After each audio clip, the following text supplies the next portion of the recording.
Il est 8h01. Et votre matinale info, c'est jusqu'à 9h avec Nikos Aliagas. Le journal avec vous, David Doucan, bonjour. Bonjour Nikos, bonjour à tous. 3 titres à la une ce matin. C'est la preuve que l'heure est grave. Le ministre des Affaires étrangères s'exprime sur la politique intérieure. Jean-Yves Le Drian parle des gilets jaunes. Il veut un gouvernement qui écoute davantage. Décryptage dès le début de ce journal.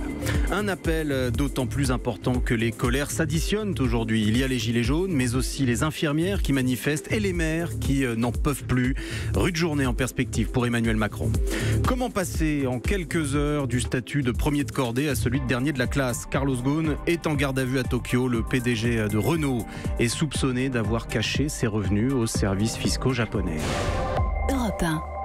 Quand il parle de politique, on l'écoute. Jean-Yves Le Drian, le ministre des Affaires étrangères, était hier soir l'invité de Sonia Mabrouk sur Europe 1. Écoutez ce qu'il avait à dire au sujet de la crise des Gilets jaunes. Il y a une souffrance qui s'est exprimée. À mon sens, elle a 2 origines sur lesquelles le gouvernement doit être très vigilant. Il y a d'une part une espèce de sentiment selon lequel la transition écologique est payée davantage par certaines catégories plutôt que d'autres. Il y a deuxièmement une forme d'inégalité face à la mobilité, c'est-à-dire une inégalité des territoires. Et il faut que sur chacun de ces sujets-là, nous mettions en place des dispositifs de vigilance, voire de rendre public les observations que nous pouvons faire, voire d'avoir un observatoire de ces inégalités qui permettent ensuite d'y remédier. Et c'est cet appel-là que moi j'ai senti dans ces manifestations. Alors Michaël Darmon du service politique d'Europe 1 nous a rejoint. Bonjour Michaël. Bonjour. Jean-Yves Le Drian n'a pas l'habitude d'improviser une réaction. Je rappelle que c'est l'homme des bonnets rouges. Quel sens faut-il donner à cette prise de position ? Bien écoutez, Jean-Yves Le Drian ne parle jamais de politique intérieure. Il le fait pour la première fois depuis le début du quinquennat, signe qu'il considère que l'heure est grave. Avec cette intervention exceptionnelle en vieux sage, Jean-Yves Le Drian envoie un double signal. Il veut aider le président de la République, lui qui déjà, vous l'avez dit, au dernier quinquennat était intervenu pour dénouer la crise des bonnets rouges. Le Drian critique entre les lignes une attitude du gouvernement jugée trop raide face au désarroi de beaucoup de Français. C'est une première fissure dans la gestion de la crise des Gilets jaunes. Merci Michaël Darmon du service politique d'Europe 1. Des colères qu'il faut davantage écouter. Il y en a beaucoup qui s'expriment aujourd'hui. Oui, Emmanuel Macron les entendra-t-il depuis la Belgique où il est toujours en visite d'État ? Il ne sera d'ailleurs pas présent au Congrès des maires de France, contrairement à l'engagement qu'il avait pris l'année dernière. Cela ne va pas améliorer les relations avec des édiles à la fois inquiets mais aussi démotivés. Selon une enquête du Cevipof, plus de la moitié d'entre eux ne souhaitent pas se représenter au municipal de 2020. Écoutez par exemple Laurence Le Duvéa, maire de Saint-Pierre-Quiberon dans le Morbihan, au micro de François Coulon. J'ai 1147 € par mois. C'est beaucoup d'investissement humain et c'est une mission qui nous prend minimum 40 heures semaine, voire 60. Quand vous avez beaucoup d'obstacles devant vous, à un moment donné, vous n'avez plus la force. Vous êtes lassé. Et alors que vous pouvez avoir de belles idées, avoir un enthousiasme débordant, être idéaliste, vous pouvez être cassé dans de telles conditions. Nous reviendrons sur ce sujet à 8h15. L'invité politique d'Audrey Crespo-Mara est le président de l'Association des maires de France, François Barois. Et la colère, ce sont aussi les infirmières qui vont manifester aujourd'hui. Elles reprochent au gouvernement un plan santé trop axé sur les médecins. Elles ont l'impression d'en être les grandes oubliées. 16 organisations syndicales appellent aujourd'hui à la grève. Des cortèges sont prévus partout en France. Et pendant ce temps, les gilets jaunes, bien sûr, qui ne rendent pas les armes. En effet, ils poursuivent ce matin leurs opérations de blocage, mais il n'y en a plus qu'une dizaine selon Christophe Castaner, car la police intervient un peu partout pour les déloger. C'est le cas à Caen, mais aussi à Rennes où les manifestants ont été évacués d'un dépôt pétrolier. Les forces de l'ordre ont fait usage de gaz lacrymogène. Alors la suite de ce mouvement, c'est quoi ? C'est l'appel à une grande manifestation samedi prochain à Paris. Mais cela peut-il durer ? Le mouvement va-t-il se structurer ? Les professionnels de la route ou les agriculteurs vont-ils se greffer ? Les réponses avec Maud Descamps. Tout d'abord, les chauffeurs de VTC menacent de se greffer au mouvement. Leur fédération a demandé à être reçue par la ministre des Transports, Elisabeth Borne. Mais en l'absence de réponse d'ici la fin de la semaine, nous appellerons à la mobilisation, prévient-on. Pareil du côté des jeunes agriculteurs qui pourraient rejoindre la manifestation si et seulement si les revendications se recentrent sur le monde rural. La décision sera prise demain. En attendant, sur les réseaux sociaux, les Gilets jaunes s'organisent déjà pour samedi, comme Arnaud en Seine-et-Marne. La plupart des gens qui sont ici ont déjà posé une semaine de congé, au minimum déjà.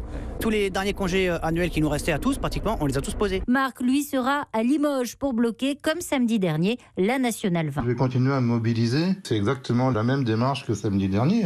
Les mêmes endroits, parce qu'il y a des endroits un peu stratégiques sur Limoges, des grands axes, quoi. Et puis sur Facebook, plus de 23 000 personnes ont déjà répondu qu'elles seraient présentes samedi, place de la Concorde à Paris. Au moins 150 000 se disent intéressés par l'événement. Hier soir, aucune autorisation de manifester n'avait été demandée auprès de la préfecture de Paris. Maud Descamps pour Europe 1. Je vous parlais du ministre de l'Intérieur, Christophe Castaner, qui donne les dernières informations en ce moment sur le déblocage de ces points de crispation avec les Gilets jaunes. Et Christophe Castaner est l'invité des 4 vérités sur France 2. Il vient de réagir plus globalement. Vous allez voir, le ministre de l'Intérieur durcit le ton. Aujourd'hui, on voit bien qu'on a une dérive totale d'une manifestation qui, pour l'essentiel, était bon enfant samedi, et d'ailleurs que nous avons laissé se dérouler le mieux possible en mobilisant énormément de forces de l'ordre pour les protéger, les manifestants. Et pourtant, vous avez vu qu'il y a un très très grand nombre de blessés, d'ailleurs, y compris sur nos forces de l'ordre, mais on y reviendra si vous le souhaitez. Ouais. Et aujourd'hui, on voit qu'on a une radicalisation avec des revendications qui ne sont plus cohérentes et qui vont dans tous les sens, et donc on sent bien que la volonté, c'est de bloquer la France. Donc il est temps que ça cesse, c'est ça que vous êtes venu vous dire ce matin? Mais c'est ce que j'ai dit dès hier. Aujourd'hui, le droit de manifester est un droit essentiel. Mon rôle de ministre de l'Intérieur, c'est aussi de le garantir. Christophe Castaner, le ministre de l'Intérieur à l'instant chez nos confrères de France 2. Et puis l'INSEE vient de publier les chiffres définitifs du chômage au 3e trimestre 2018.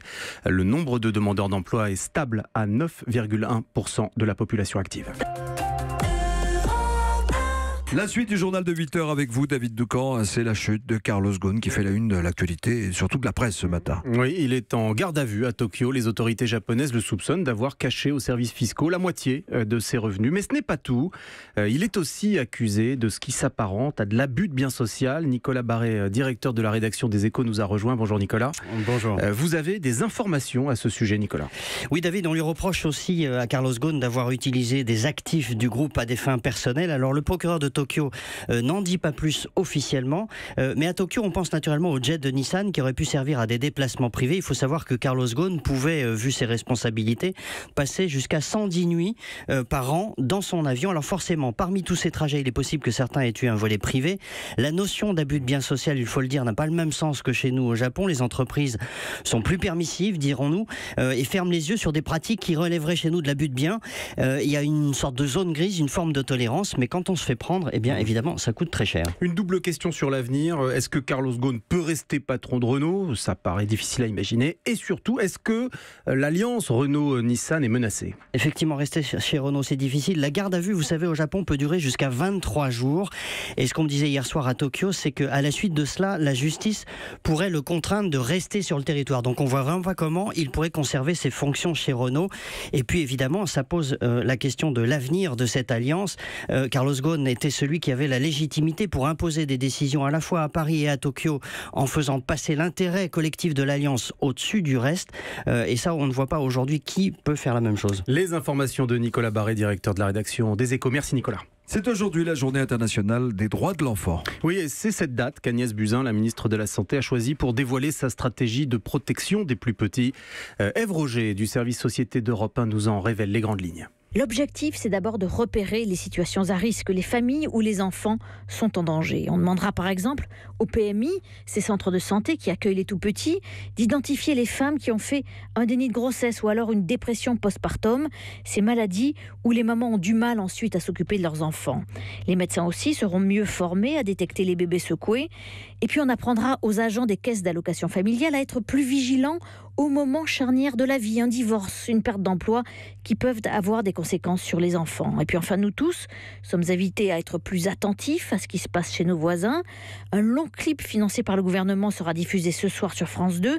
Des fenêtres éclairées dans la nuit, derrière lesquelles on entend des coups, des insultes, où l'on devine des violences sexuelles, des sanglots, des cris insoutenables qui ne s'arrêtent qu'au moment où un passant décide de prendre son téléphone et de composer le 119, le numéro d'appel Enfance en danger. L'an dernier, cette plateforme a reçu 470 000 coups de fil, dont un tiers venait de voisins ou encore d'enseignants ou de médecins inquiets. Information signée Ève Roger, chef du service Société d'Europe 1. Et rapidement vous dire que la ministre Agnès Buzyn confirme aussi ce matin le soutien du gouvernement à la proposition de loi du MoDem qui vise à interdire les châtiments corporels. On en parle depuis quelques jours sur notre antenne. La députée Maude Petit, qui est à l'origine de cette proposition, sera l'invitée de Mathieu Béliard ce soir sur notre antenne à 17h40. C'était le journal de David Doucan.